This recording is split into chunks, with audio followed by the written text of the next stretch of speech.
What's up, guys? Final Destination Bloodlines, the sixth entry in this Final Destination franchise, is now out in theaters, and I was super excited for this movie. I mean, I'm a huge Final Destination fan. I would probably say 3 is, we'll talk about it later, but 3 in this one are in my contention for being my favorite one. It's just the one that I've seen the most. Me and my brother would watch that all the time when we were kids. I mean, not saying it was for a specific scene involving a tanning bed. No, but I just really like that movie a lot. I think the opening disaster is definitely still probably my favorite disaster in this whole franchise. The roller coaster setup, the concept, the set piece of that amusement park, and all of that. Mary Elizabeth Winstead. I just really enjoy that movie, even if the story and, all that stuff isn't necessarily there. And I just honestly really like all of them, except for the fourth one. I mean, the NASCAR scene is kind of cool, but the whole 3D thing, the acting, the way the movie looks, it's just terrible. So my expectations were definitely high for this film, and I can say that they honestly lived up to them, pretty much exactly what I expected, exactly what I wanted, what really any Final Destination fan, wants from this franchise, wants from a movie. I think that delivers on all cylinders. So basically we have our main protagonist, Stephanie, in this film, played by Caitlin Sanawana, who keeps having these reoccurring nightmares of this specific disaster, this tragedy that happened decades ago in the 1950s involving this super tall building that had just gotten built. It's also super futuristic for the 50s, but I think it works well because this opening scene is awesome. So with these reoccurring nightmares, Stephanie just wants these dreams to stop. So she wants answers. She wants to know how to stop these dreams. She goes to her grandma, but of course, Death has different, he has a different agenda, and he starts coming for her family one by one. Now with the opening scene, this is definitely one of my favorites in the whole franchise. Like I said earlier, I think the roller coaster will always be, my favorite open, my favorite disaster. But this franchise is obviously known for giving you anxiety, making you skeptical about certain situations that you might find yourself in, wondering, keeping you on your toes. Final Destination 2. Every time you go behind a log truck on the freeway, on the road, whatever it is, you immediately think of that film. Every time you go on a plane, Final Destination 1. I mean, there's just all these things that this franchise has shown you to fear, and this movie is no different. They've never really done a fear of heights before, and I think the opening scene really makes you feel that just kind of pit in your stomach. At least it did for me. I am without a doubt afraid of heights. I think if you're not scared of heights, I think there's something wrong with you. But the way this movie kind of just makes you feel that way, you're just sitting in a theater, you're at ground level, you're not high at all, but the little things that this opening scene does to make you feel that way, with a pit in your stomach, with, the elevator door not being, fully shut, and just this building being all wonky and janky. There's a dance floor at the top of this building, that's what it's built for. There's a really fancy new club, at the top of this building, club, restaurant, that's supposed to be like, the new hottest thing in town in the 50s. And there's this dance floor that's just clear glass. I mean, who would want to dance on that floor? I don't get it. This scene is just constantly building tension, and I felt every bit of it, even if this scene is also kind of funny, just like the whole movie is. It's just absurd. It's ridiculous. And one of the best parts of the movie, not only in this opening scene, but just the whole movie, involves this little bratty kid and a penny and a piano. This shit was fucking hilarious. But with the constant tension being built in this scene, once the disaster happens and this building starts to collapse, explosions start happening, people are breaking through the glass, falling, hundreds of feet to the floor, hitting the side of the building, all this stuff that you want to see. It was awesome. People being crushed by pianos, flying out the window. It was so cool. This is when we go to Stephanie, who, when we realize what we're watching is really just her dream, her reoccurring nightmare. And we just focus on pretty much her and her family the rest of the movie. I've never seen this actress in anything else before, but I think she did a decent job. She carries the movie well. A lot of these past Final Destination movies haven't had the best acting. But besides the fourth one, I think a lot of that is kind of the purpose of these films, is to be absurd, to be over the top.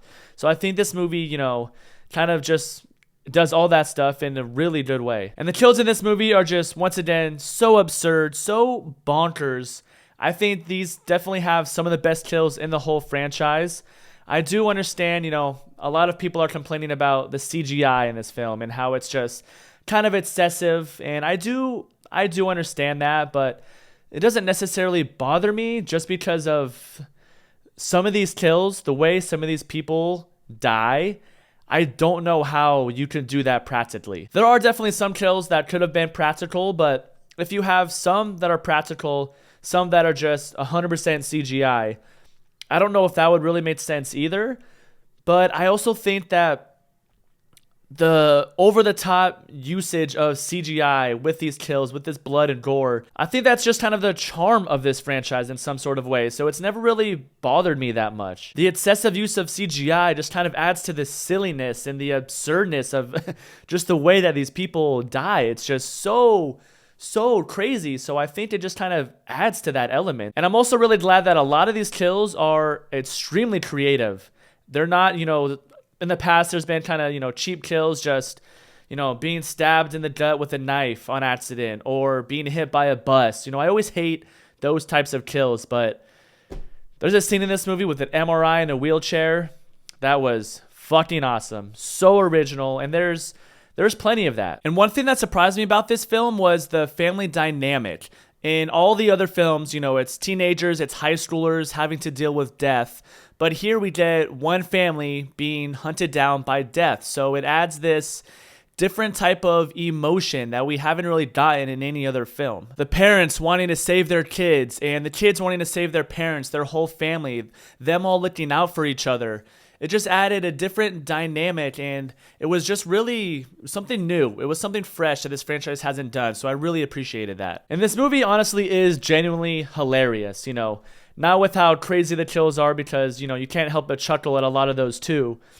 But just, I think the writing is actually pretty decent for a Final Destination movie.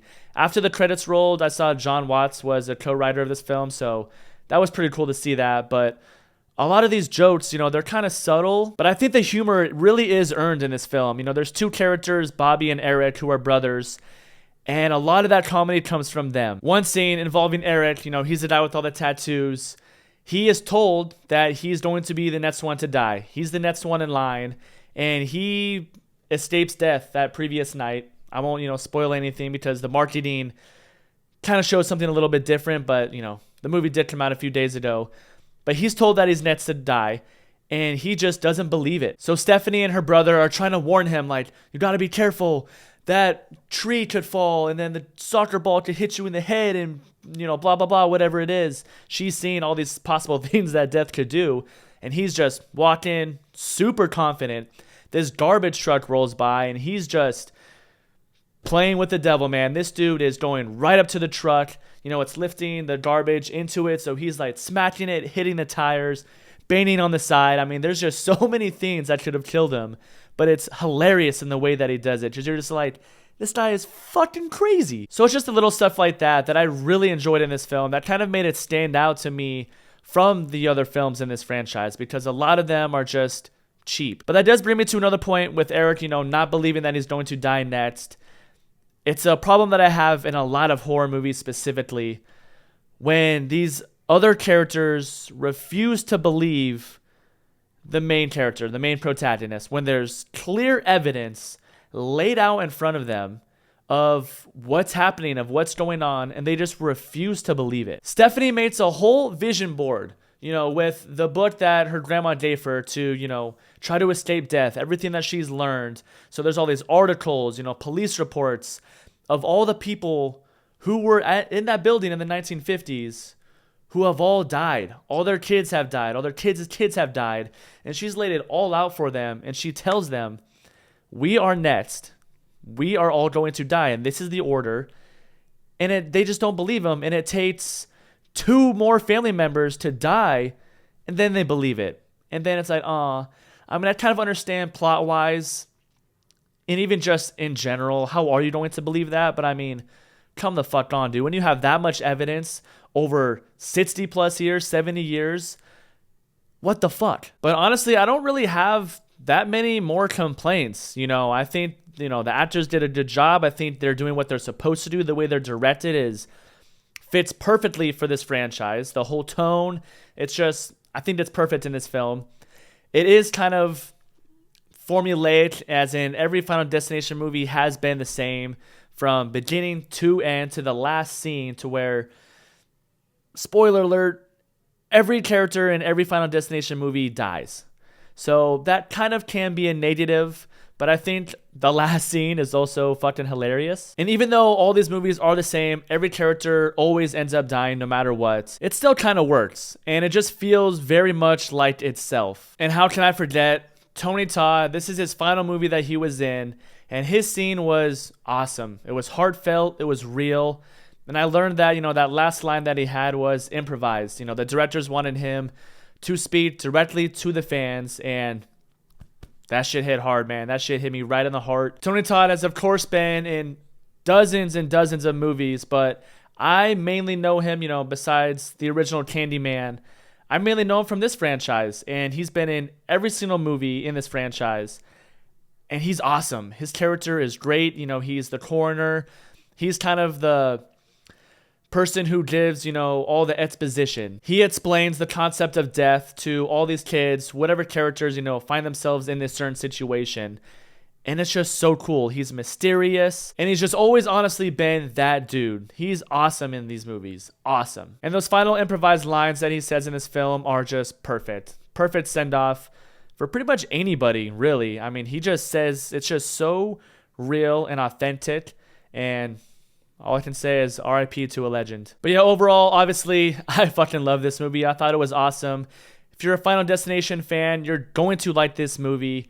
I think you're going to have a great time with it. It does everything it needs to do. It gives you everything that you expect. This movie, honestly, also moves at a pretty good pace. It throws you right into that one disaster, and then we cut back to the future, and it just doesn't take a break, really. You just get thrown right into all of it. It's hilarious. You're laughing pretty much the whole time.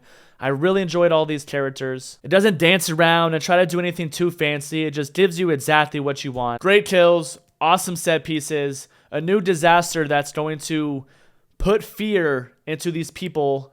Anybody who watches this film now, whenever they go to the Empire State Building, or, even just your apartment building, and you look over the edge, like, you're gonna think of this movie. Or shit, man, even if you're walking on your sidewalk in your neighborhood and there's two kids playing soccer in the driveway and you see a garbage truck, you're gonna fucking run. So go see this movie if you haven't already. You will enjoy it, I promise. This summer is gonna have lots of good movies. We got Mission Impossible this week. Can't wait to see that. But as always, I appreciate you guys watching. Like, subscribe, comment. Tell me your favorite Final Destination movie. But yeah, later.